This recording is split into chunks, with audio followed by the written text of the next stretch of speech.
Sainte Marie de Jésus crucifié, 1846-1878.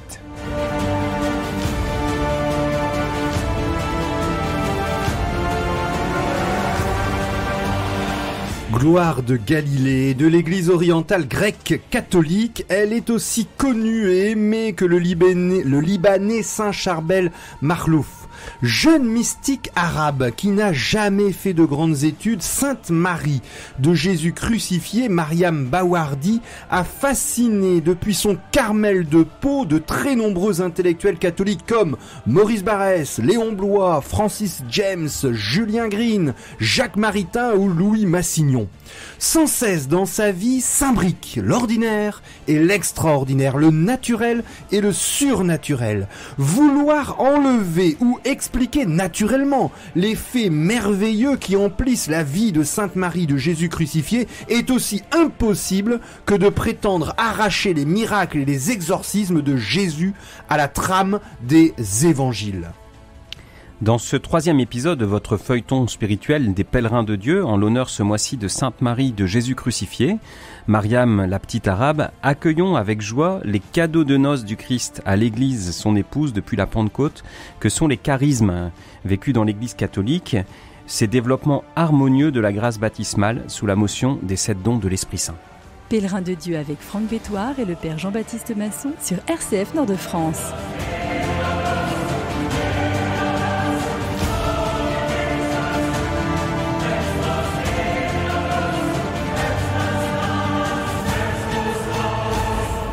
Sa vie, la petite arabe fut une extatique. Alors nous allons énumérer les 9 grands charismes de cette grande sainte. Alors les premiers charismes, ce sont les extates. Dès son enfance, dans le jardin, la maison et l'église d'Abelin ou d'Abeline en Palestine. D'ailleurs, dans la nuit ensanglantée d'Alexandrie, souvenez-vous, lors du premier épisode où elle a survécu et elle a été guérie par la Vierge Marie, chez ses patrons de Beyrouth et de Marseille pendant son adolescence d'errance, et puis dans l'église Saint-Nicolas à Marseille de rite catholique oriental, elle fut prise d'un ravissement qui devait durer 4 jours. Mais c'est surtout à partir de son entrée en religion que le phénomène va s'intensifier. Déjà chez les sœurs de Saint-Joseph à Marseille, on la surprend en extase, à la chapelle, en récréation et surtout la nuit au dortoir. Et alors, à partir du moment où elle entre au Carmel, nous constatons un crescendo au point qu'en Inde, puisqu'elle va fonder un Carmel en Inde, à Mangalore, et puis après un Carmel en Palestine, de son vivant, et un qui va voir le jour après sa mort, les extases deviendront à peu près quotidiennes. Elle en aura jusqu'à 5 par jour. Alors, on a conservé, grâce à toutes ces sœurs, différents événements de ces extases, où elle est prise en arrivant au réfectoire, ou bien alors en essuyant la vaisselle, ou alors à la buanderie. Et en fait, l'extase survient tantôt soudainement, tantôt progressivement. Il y a des fois, disait-elle, que je ne puis absolument rien. Quoi que je fasse pour m'en empêcher, je suis emporté comme j'y pense le moins, et d'autres fois, je puis me distraire un peu pour ne pas partir. Alors, elle luttait contre le ravissement dans sa grande humilité, et à la maîtresse des novices qui lui demandait comment elle pouvait si facilement s'endormir, elle répondait innocemment: je me sens le cœur ouvert. Alors évidemment, lors de la cérémonie de la profession de ses vœux en Inde, il faudra un ordre de la prière pour la réveiller, et en fait, tous ces moments d'extase sont tout simplement une proximité extraordinaire avec Jésus, où elle raconte, elle a ce très beau passage, notamment nous sommes en 1873 dans la cellule, elle était en extase et puis elle raconte à la mère, puisque alors là l'obéissance est tout à fait extraordinaire, hein, ça arrête des extases instantanément. Elle explique: tout le monde dort et Dieu, si rempli de bonté, si grand, si digne de toute louange, personne ne pense à lui. Vois la nature, le loue, le ciel, les étoiles, les arbres, les herbes, tout le loue, et l'homme qui a connaissance de ses bienfaits, qui devrait le louer, il dort.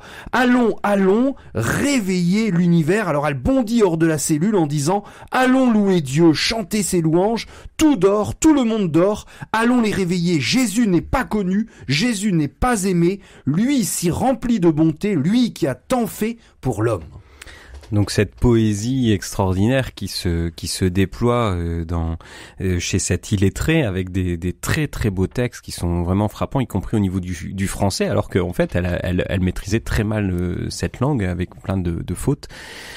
Et puis aussi une voix très claire et très belle. Les sœurs disaient, parce qu'elle avait la voix rauque à cause de son martyre d'Alexandrie où on lui avait tranché la gorge, eh bien elle avait gardé une voix assez rauque et donc dans ses extases, elle avait une très belle voix, très claire, et elle chantait très bien. Alors un autre phénomène absolument extraordinaire, ce sont les lévitations. On dit, c'est un charisme assez rare dans l'Église, mais on recense quand même à peu près 200 cas de saints qui ont reçu ce charisme de lévitation.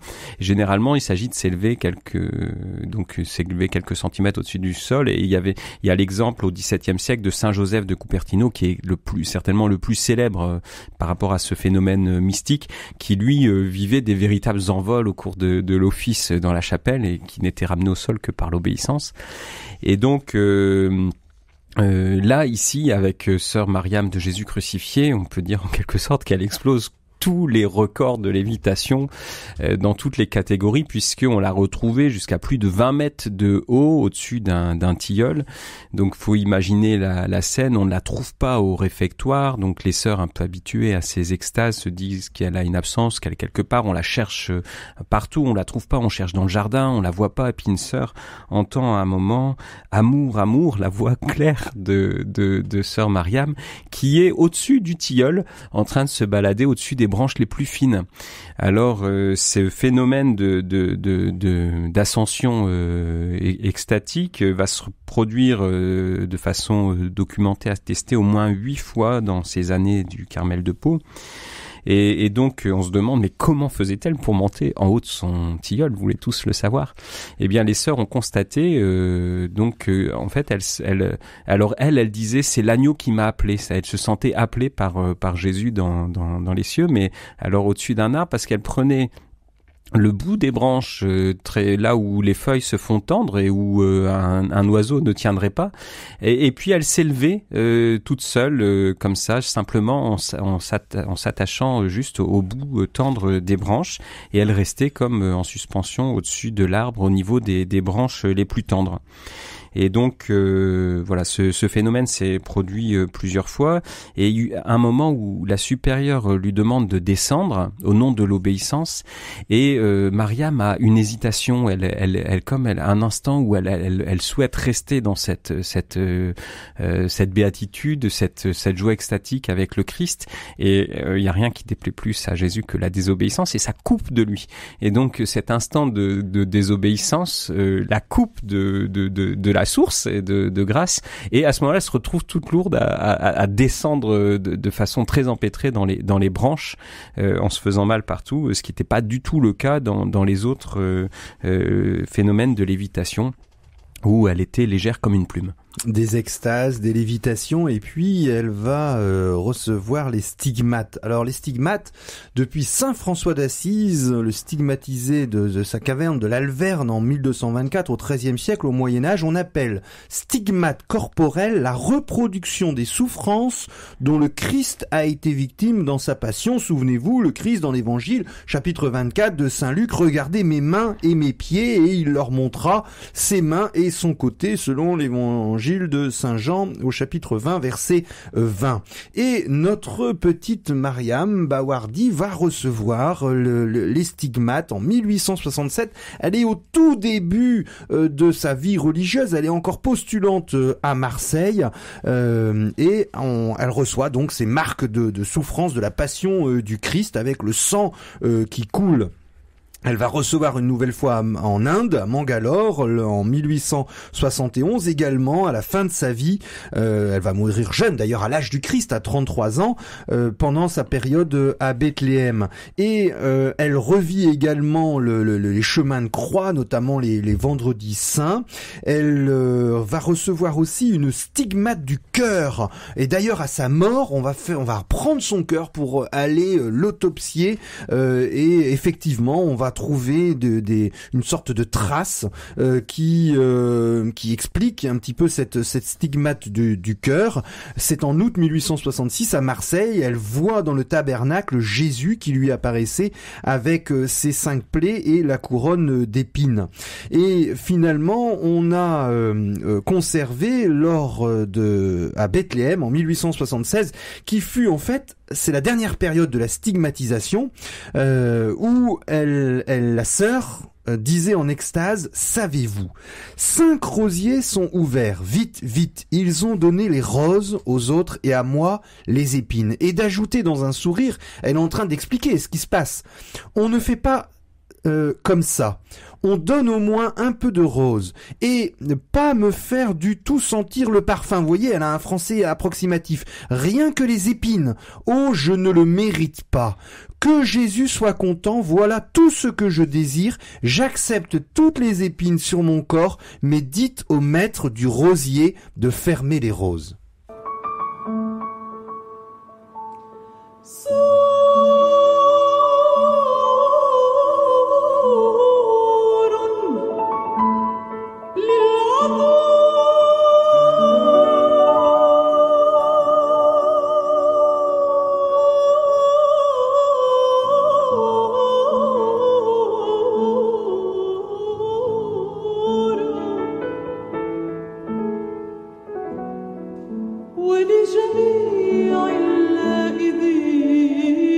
Pèlerin de Dieu avec Franck Bétoir et le Père Jean-Baptiste Masson sur RCF Nord-de-France.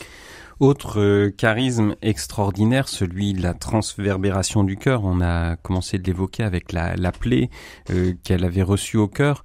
Alors, elle disait dans son langage très imagé de palestinienne que le nom de Jésus était écrit dans son cœur. Et donc, du coup, à sa mort, on va rechercher s'il y a une quelconque écriture sur son cœur qui va être autopsié. Alors, on va voir la plaie du cœur. Donc, comme c'est une autopsie qui a été faite à sa mort, ce qui est intéressant, c'est que par exemple, pour Thérèse d'Avila, qui avait également cette blessure du cœur, l'autopsie a été faite 10 ans après sa mort. Alors, le cœur était conservé, mais on ne sait pas exactement. C'est fait 10 ans après, si la blessure a été faite après ou quoi. Tandis que là, en fait, ça va être constaté médicalement immédiatement après sa mort, ou pour certains, il y avait un privilège qui était accordé parfois pour certaines personnes que le cœur soit enterré ou repose dans un autre endroit ou une chapelle particulière, ce qui a été fait pour Mariam de Jésus crucifié, ce qui a permis de constater qu'il n'y avait pas, non pas gravé le nom de Jésus lui-même, mais de façon imagée plutôt la blessure d'amour de Jésus dans son cœur.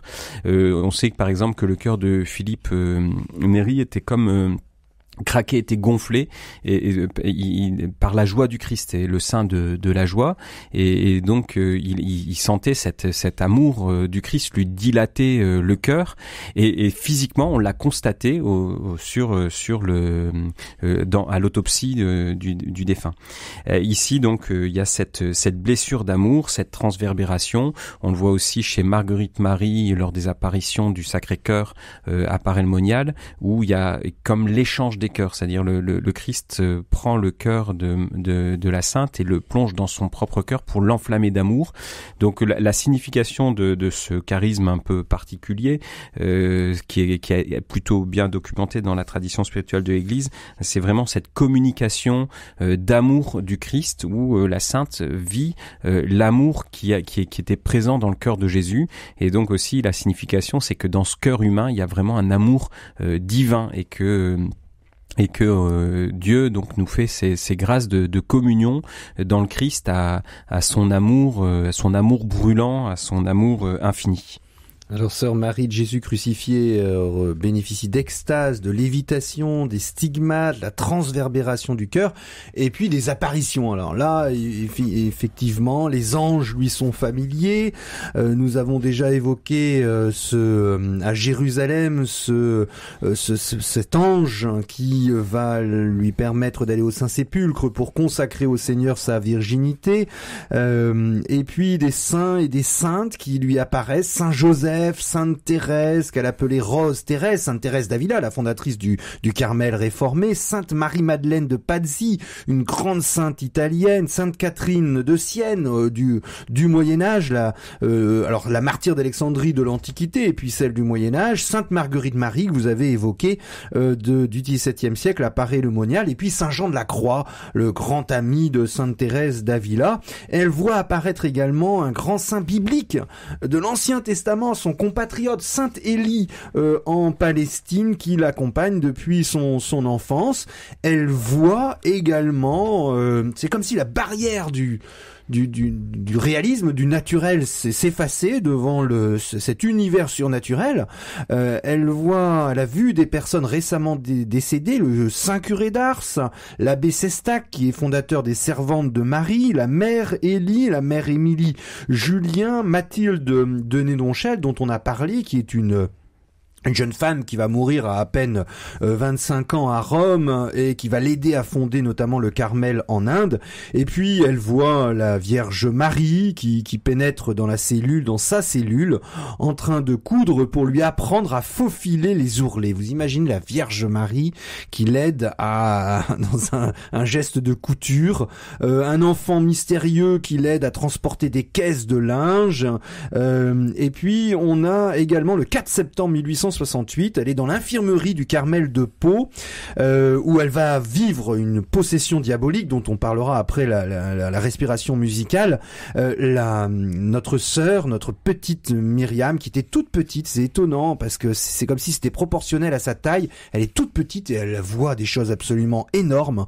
Elle voit là un cortège céleste, la Vierge, Saint Joseph, Sainte Thérèse, Élie, Saint Paul, et puis tressaillant et soulevant son habit à l'endroit du cœur, elle murmure « Jésus, Jésus, c'est mon doux rafraîchissement. Il vient pour me rafraîchir, Jésus. » Elle aperçoit Marie, « Ma mère, je vous demande le triomphe de l'Église. Savez-vous quoi ?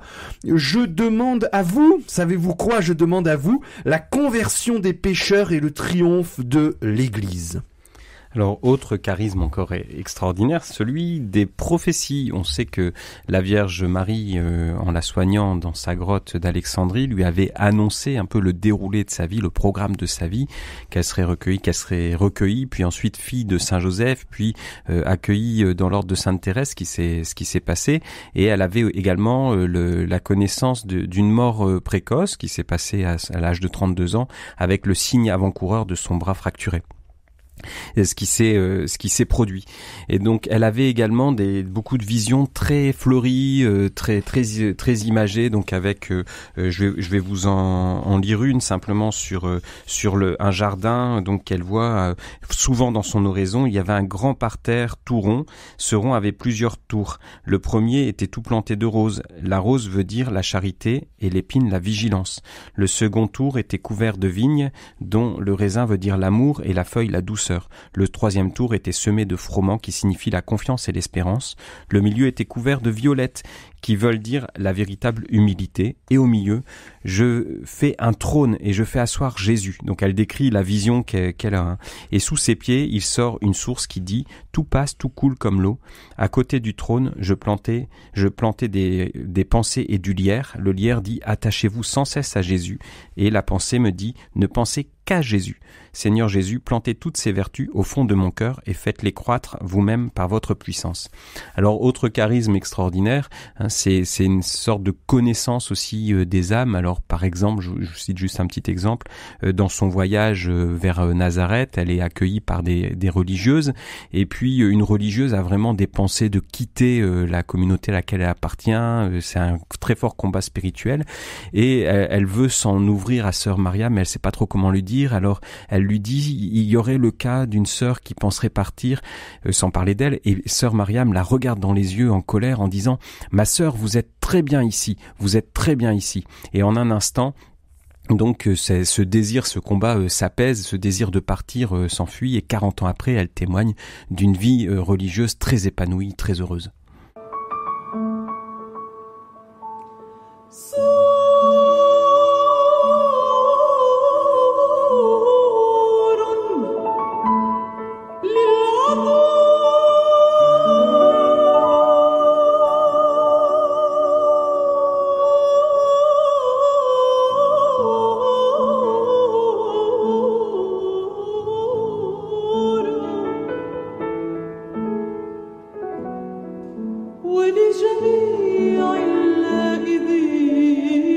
Pèlerin de Dieu avec Franck Bétoir et le Père Jean-Baptiste Masson sur RCF Nord-de-France. La petite Mariam, sœur Marie, sainte sœur Marie de Jésus crucifié, cette carmélite qui est dotée de charismes extraordinaires, des extases, des lévitations, des stigmates, la transverbération du cœur, des apparitions, des prophéties, des connaissances mystérieuses. Elle lisait les cœurs, elle révélait notamment les péchés, elle allait les voir Monseigneur Lacroix, son évêque, elle lui expliquait ce que faisaient certains prêtres, sans les avoir jamais rencontrés. Elle voyait à distance l'exécution des otages de la Commune, où nous sommes en pleine période révolutionnaire en 1871, et elle est en plein Pays Basque à Pau, et elle voit les otages de la Commune exécutés. Et puis elle voit à travers les mers les massacres de missionnaires chrétiens en Chine, qu'elle détaille, elle explique comment ça se passe. Et puis 6 mois après, on reçoit des lettres. Effectivement, les martyrs ont été tués. Et elle assiste même au conclave, la réunion des cardinaux qui va élire Léon XIII. Enfin, elle est dotée du charisme de bilocation, d'être présente à 2 endroits en même temps. Elle est à Pau, et elle va apparaître dans l'île de Chypre à une religieuse qu'il n'avait jamais vue de sa vie. Et après sa mort, avec des recoupements, elle va confirmer, elle va témoigner qu'elle a bien vu la sœur Marie de Jésus crucifiée. Enfin, le dernier élément, ce sont les possessions. Alors on parle de possession diabolique et possession angélique. Il y a une question d'interprétation. Personnellement, je parlerai pas vraiment de possession, puisque mais plutôt de combat contre les démons et contre le diable, et de présence des anges, puisque Mariam a jamais livré sa volonté au diable, mais elle a eu à l'affronter jusqu'à l'intérieur d'elle-même dans des phénomènes mystiques assez étonnants, où on voit le diable comme la pousser à faire des choses qui sont contre sa volonté, mais toujours elle gardera sa volonté tournée vers le Christ. Donc ces possessions, cette dite possession ou ces combats contre le démon vont la pousser par exemple à sortir 2 fois de la clôture à Mangalore, ce qui était quelque chose de très grave dans la vie religieuse du Carmel, d'enfreindre la clôture, puisque c'est vraiment le lieu de la consécration au Christ. Et donc elle était comme poussée par une force irrésistible, et elle dira plus tard, je ne m'en accuse pas parce que je sais que c'était vraiment contre ma volonté. Donc elle a jamais abdiqué intérieurement face à cela. Alors elle va avoir à Pau d'abord une période de 40 jours de lutte comme ça contre les démons, contre le diable, où elle c'est comme le diable comme s'il prenait le pouvoir sur ses paroles et lui faisait dire des choses, etc., contre lesquelles elle-même elle lutte, et elle va jamais demander au Seigneur d'en être libérée, mais plutôt demander la grâce de toujours souffrir et offrir cela par amour pour le Christ, et donc d'être fidèle au Christ dans ces périodes de lutte, de combat intérieur terrible.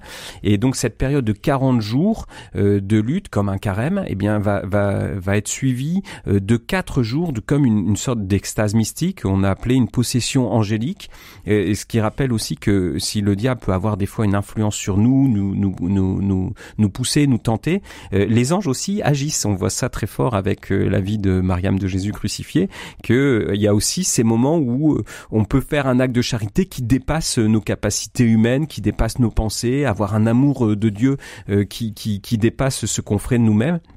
Et avec sœur Mariam de Jésus crucifié, cet état est lié à l'influence des anges, à la présence des anges en elle, qui la font agir et dépasser ses forces, ses capacités humaines, dans l'amour du Christ, l'amour de Dieu. Dernier charisme, le don de poésie, elle qui n'a pas été à l'école, qui maîtrisait mal la syntaxe française, qui va lire fort peu. On peut signaler parmi ses lectures ordinaires le Bréviaire, l'imitation de Jésus-Christ, la règle du Carmel. Mais ce qui est tout à fait étonnant et ce qui est un signe de la présence de l'Esprit Saint, c'est que dans toutes ces prophéties, apparitions, etc., elle avait une orthodoxie infaillible, une doctrine catholique absolument magnifique. Et je vous livre en bouquet floral et final sont ces poèmes et ces psaumes qui célèbrent la Vierge Marie.